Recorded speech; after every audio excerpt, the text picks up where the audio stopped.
Aunque vives en una ciudad y no seas precisamente una persona que gusta de la naturaleza, ¿sabes cómo te afecta que no se cuide incluso una de las 176 áreas naturales protegidas en México?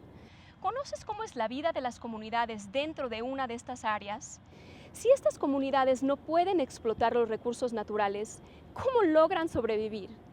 ¿Qué hacen las autoridades para que estos poblados no sucumban ante las tentaciones del crimen organizado que los incitan a vender maderas, especies de animales y plantas? ¿Cómo cambiamos de paradigma para dejar de tener una mentalidad cortoplacista y optar por lo que nos va a beneficiar a largo plazo? ¿Sabías que las guerras del futuro van a ser por la escasez de recursos naturales? Para resolver estas y otras preguntas, he invitado al maestro Luis Fuello McDonald, comisionado de Áreas Naturales Protegidas. Es un físico graduado de la UNAM, especialista en hidroacústica y el manejo de lagunas y ecosistemas costeros. Ha trabajado en muchas de las instituciones dedicadas a la protección del ambiente en México, tales como la CONAVI o la Profepa. Yo soy Malca Novigrod y esto es Vis a Vis.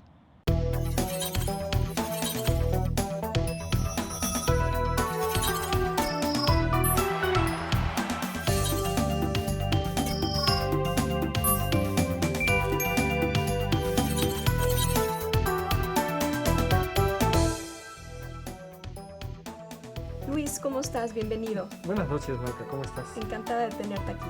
Es un placer estar aquí con ustedes. Luis, fíjate que es muy curioso lo que sucede. Cuando tú le preguntas a las personas qué es un área natural protegida, la gente se imagina un espacio de tierra o de agua completamente vacío, que está protegido, intacto, y la realidad es una completamente distinta. Muchas de las áreas naturales protegidas están habitadas. ¿Puedes decirnos un poquito más sobre Yo te qué diría es que esto? en el modelo mexicano de protección y conservación de la naturaleza, pues la mayoría de las áreas naturales protegidas tienen gente, viven campesinos, viven indígenas, y esto muy motivado por nuestro origen, sobre todo en el siglo XX, que la tierra fue uno de los temas más relevantes en la política nacional. Entonces, lo que hacemos es trabajar con los campesinos, mismos que tienen una gran identidad con su territorio. Entonces, y tienen que vivir. Entonces, y tienen que hacer uso de la biodiversidad y nosotros queremos cuidarla. Entonces tenemos que encontrar un justo medio en donde el uso de la biodiversidad no genere una destrucción, una pérdida de nuestros ecosistemas naturales y la gente tenga de qué vivir dignamente. Pero hubo un momento histórico en donde muchos de esos campesinos, muchos de esos indígenas que tenían justamente la propiedad de estos terrenos, lo vieron como una imposición. De repente llegó una autoridad y les dijo que están restringidos en su uso de ese terreno. Entonces, por mucho tiempo incluso se dijo que eran zonas como de papel, que no había una protección real.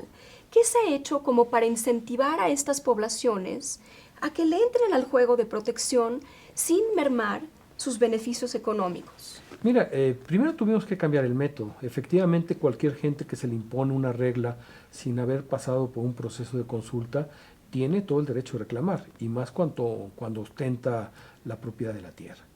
Ya esos procedimientos que de repente se enteran de que su territorio está incluido en una superficie que fue decretada unilateralmente como área natural protegida, ya no sucede.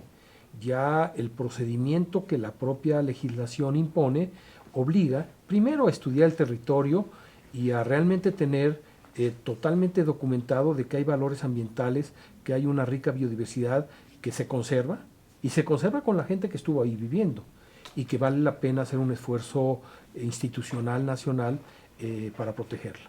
Y entonces tenemos que trabajar desde la construcción del decreto con las gentes que viven en las comunidades. Nos interesa mucho que entiendan de qué es lo que va a suceder una vez que un decreto entre. Y ese decreto va, por supuesto, a identificar sitios que merecen una protección especial y sitios donde van a poder desarrollar sus actividades. Y de lo que se trata es de que nosotros podamos informar que hay formas y modalidades de uso del territorio que les permite mejorar sus condiciones de vida al estatus en el que se encuentran en el momento que queremos proteger un territorio. Pero es interesante porque los criterios para formar un área natural protegida no siempre eran por la biodiversidad que se tenía. en algún momento los criterios no eran tan claros como para establecer un área natural protegida. ¿Cómo ha evolucionado ese concepto y esa fijación de un área natural protegida? Mira, a lo largo del tiempo se ha venido mejorando nuestra percepción acerca de la naturaleza y ha habido desde el punto de vista científico campos especializados que pues, tendrán 50, 60 años. La ecología no era un asunto de los primeros 50 años del siglo XX, más tiene que ver con los 50 años distantes en la segunda mitad del siglo XX, y se fue construyendo un concepto de que todos los organismos están interactuando entre sí y forman un ecosistema y todas las especies se relacionan unas con otras.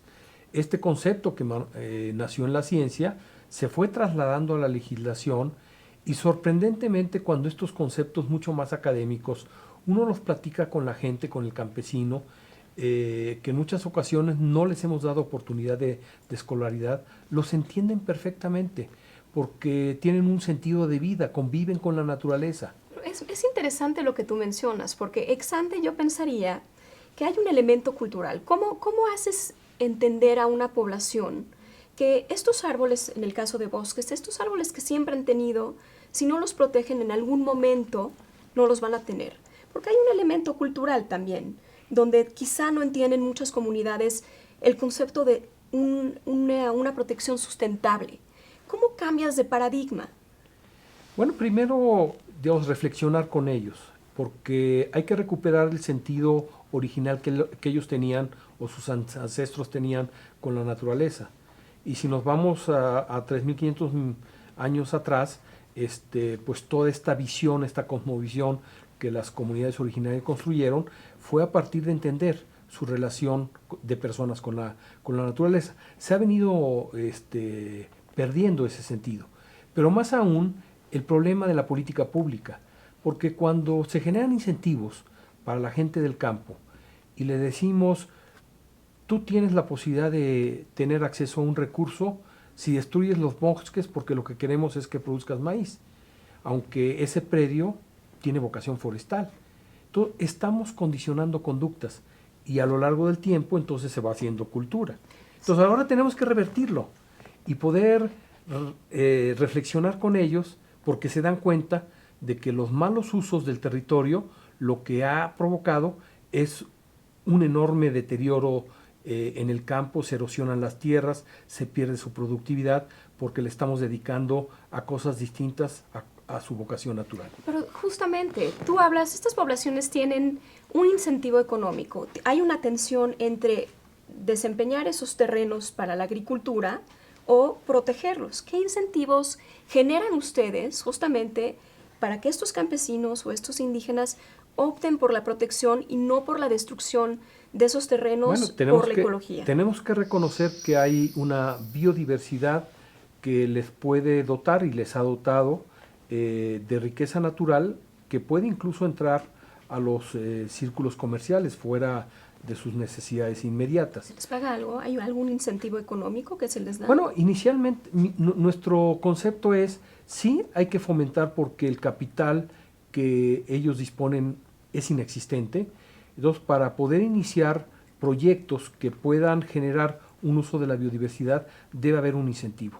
Pero un incentivo que no puede convertirse de manera permanente, sino que a partir de la reproducción del propio capital, de poder hacer uso inteligente de la biodiversidad, ellos puedan establecer un negocio social sustentable. Y lo hacemos con muchos productos. Digamos, hemos tenido la capacidad en varias regiones, por ejemplo en la península de Yucatán, de producir miel y de producir miel de excelente calidad con la melipona, con esta abeja que no tiene aguijón. Y estos productores se han metido a trabajar duramente la miel, pero también han incorporado el tema de la calidad, el tema del cuidado, el incorporar a las mujeres en el trabajo, y ahora están exportando a Europa. Igualmente tenemos a los chicleros en Calakmul. Y ellos saben que un árbol que le sacan la resina para producir chicle, chicle natural, ahora todos los chicles son plásticos desafortunadamente, y lo tienen que dejar descansar 7 años.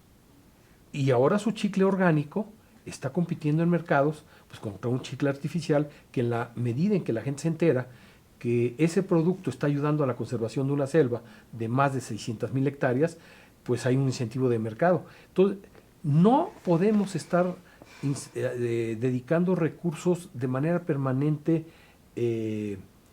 a que las comunidades se desarrollen, porque entonces se genera un vínculo de subordinación y no aprenden a ser ellos mismos los que puedan salir adelante, y de eso se trata, de que juntos trabajemos las formas a través de las cuales podemos aprovechar la naturaleza sin destruirla y podemos abrir los mercados.